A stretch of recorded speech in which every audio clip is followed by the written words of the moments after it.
Salam sejahtera, terima kasih karena bersama dengan saya di Nazilin Unity Channel. Pendedahan kali ini akan membuatkan Perikatan Nasional sudah tidak punya harapan apa-apa lagi. Pendedahan kali ini betul-betul membuatkan ramai netizen, khususnya walaun terbuka mata. Mungkin dijangkakan, kata netizen, lebih daripada 100.000 orang atau 300.000 orang penyokong PN akan beralih keluar parti menyokong Anwar Ibrahim atau pimpinan Perdana Menteri ataupun Kerajaan Perpaduan.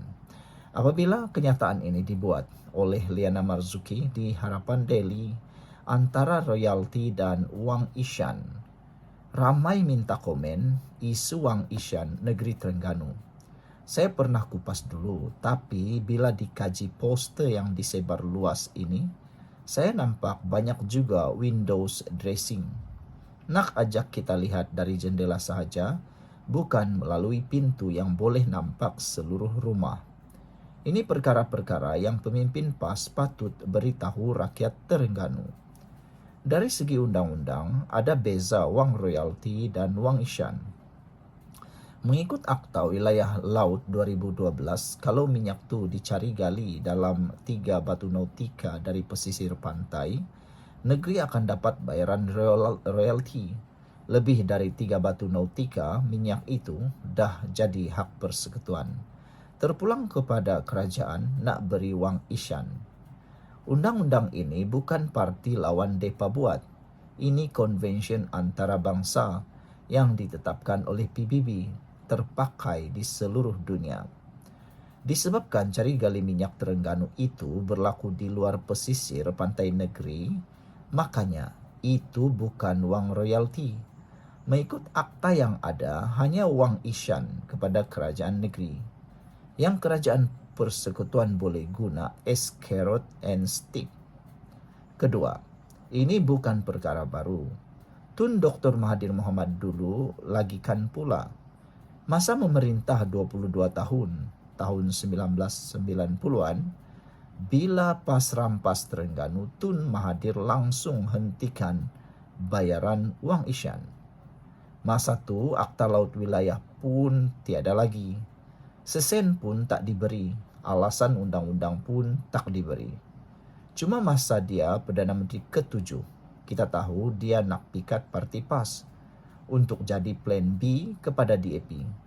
Bukan sahaja diberi royalti kepada Terengganu, Kelantan pun dapat juga 400 juta Wang Ishan. Yang terpalit isu memborong Mercedes untuk ahli exconya. Tapi sayang, pelaburan Tun Mahathir tak mengena. PAS pakat dengan Tan Sri Muhyiddin Yassin pula, lepas itu nak khianat dia. Beza Perdana Menteri 4 dan sekarang Perdana Menteri ke-10 ialah masa tu dana langsung disekat. Si Thanos punya brutalnya. Tapi Perdana Menteri ke-10 tetap memberi, bukan seperti mentornya. Wang Ishan diberi melalui 2 saluran. Ini diakui sendiri oleh Menteri Besar Terengganu dalam ucapan Belanjawan Negeri 2025. Beliau sendiri akui cara Wang Ishan disalurkan 40% masuk akaun kerajaan negeri, 60% kerajaan persekutuan akan beri terus kepada rakyat melalui pihak ketiga. Sama ada kontraktor pembangunan atau agensi persekutuan di negeri. Maknanya, Wang Ishan itu memang dapat, cuma tiada dalam tangan kerajaan negeri. Rakyat Terengganu masih boleh merasa Wang Ishan ini, cuma kerajaan negeri marah. Mereka tak boleh urus sendiri. Saya percaya, apa yang kerajaan persekutuan nak buat dengan Wang Ishan adalah peruntukan terus untuk pembangunan dan dana rakyat. Kena tahu ya, selama 8 tahun kerajaan PAS Terengganu memerintah, mereka naikkan tenaga kerja kerajaan dari 7,000 pada tahun 2017 kepada 14,000 tahun 2025, 2 kali ganda dalam sekelip mata. Difahamkan lantikan politik kebanyakannya. Gaji dan allowance sahaja dah 1,4 bilion setahun. Lebih separuh dari hasil yang ada. Itu sangat tidak bertanggung jawab. Yang dapat hanya antara mereka.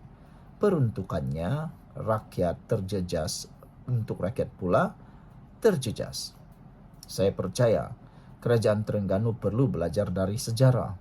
Masa tak sekufu dengan kerajaan mereka, Daken. Zaman Tun Mahathir dan Perdana Menteri ke-10 pun sama.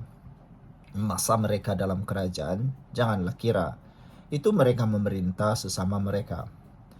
Isu royalti atau wang isyan ini dah jadi senjata politik lawan ke atas mereka kerana undang-undangnya tersedia. Daripada menggunakan outcry politik untuk melawan carrot and stick, lebih afdal kerajaan Terengganu bawa perkara ini ke mahkamah. Saman kerajaan persekutuan agar Akta Wilayah Laut dipindah atau dibatalkan. Tegakkan hak mereka di bawah perjanjian 1974. Tapi masa memerintah Malaysia ini PAS gagal lakukan. Walau dah memerintah 2 kali, PAS langsung tiada usaha nak betulkan keadaan. Nak tolak dalam Dewan Undangan Negeri baru dibuat tahun 2024. Berbanding Sabah, lama sudah mereka cabar. Sejak tahun 2015, siapa bawa masuk mahkamah. Dinamik mereka juga berbeza sebab ada perjanjian Malaysia 1963. Windows dressing isu ini takkan bawa ke mana. Anda akan sentiasa be held at ransom oleh kerajaan persekutuan. Dulu, kini dan mungkin selamanya. Kalau kena kawan, okey lagi. Namun kalau kena lawan, terduduk anda nanti kerana undang-undang belum menyebelahi. Kalau nak urus sendiri dana negeri, eloklah masuk mahkamah. Saya percaya PAS pun tahu itu tindakan paling berhikmah. Tetapi kenapa nak buatnya cukup payah? Sekian untuk kali ini. Jangan lupa tinggalkan komen anda. Salam sejahtera. Terima kasih kerana bersama dengan saya di Nazilin Unity Channel. Siapa yang tak kenal dengan Perikatan Nasional yang kesalahan sendiri beri kepada orang lain? Ini tandanya mereka lemah, kata netizen yang juga merupakan pengikut Anwar Ibrahim. Dalam ruangan komen di media sosial, ramai yang menuduh Perikatan Nasional ini tidak lebih seperti bangau-bangau. Salah sendiri, kelemahan sendiri, diberikan tanggungjawab kepada orang lain pula. Hari ini, apabila ditemplak Perikatan Nasional gagal di dalam menjalankan SG4, pelaksanaan SG4 yang kononnya boleh mencabar kerajaan persekutuan, dilihat gagal dan segagal-gagalnya, tahap gaban gagal dan gagal lagi dan gagal segagal-gagalnya, akhirnya mereka kata itu bukan salah mereka, itu salah sokongan kerajaan Putrajaya. Sebelum kita teruskan, jangan lupa tekan butang subscribe. Siapa yang ada masalah gout, kencing manis, tinggi darah, tekan butang produk yang dalam video ini. Saya tak jual produk, saya hanya kongsikan kepada anda produk yang membantu ramai orang untuk menangani masalah gout, kencing manis dan tinggi darah. Harganya murah, sempena Syawal dan Ramadan ini. Cepat beli selagi stok masih ada. Kurang sokongan Putrajaya, puncak ekonomi SG4 perlahan, kata ahli Parlimen Perikatan Nasional. Ketua Pemuda Perikatan Nasional PN Afnan Hamimi Taib Azamuddin menggesa Putrajaya permudah kelulusan dan sokong kemasukan pelabur ke SG4. Entahlah dari mana dia kata ini, ramai yang menemplak. Afnan kata mereka bukan kerana Putrajaya tak mahu permudah kelulusan atau sokong kemasukan pelabur, tapi pelabur yang mungkin enggan atau kurang berminat melabur di negeri kamu, kata netizen. Jangan salahkan kerajaan persekutuan pula. Lebih-lebih lagi, tindakan kamu tidak mahu menandatangani MOU kerajaan menyebabkan ianya mendapat tolakan terhadap kamu sendiri.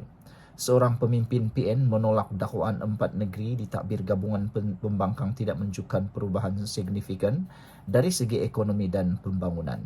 Nah, dia cuba menafikan, tapi sebenarnya sudah dapat dilihat. Ketara sangat bahawa SG4 tidak memberikan perubahan signifikan kepada 4 buah negeri yang kononnya akan dapat mencabar kewibawaan kerajaan Putrajaya. Rupa-rupanya tiada apa-apa juga perubahan signifikan meskipun di bawah teraju ataupun nasihat Tun Mahathir Mohamad. Rupa-rupanya walaupun Tun Mahathir sudah ada dalam SG4, tiada apa-apa perubahan pun. Jadi lebih baik bubar sajalah SG4 itu.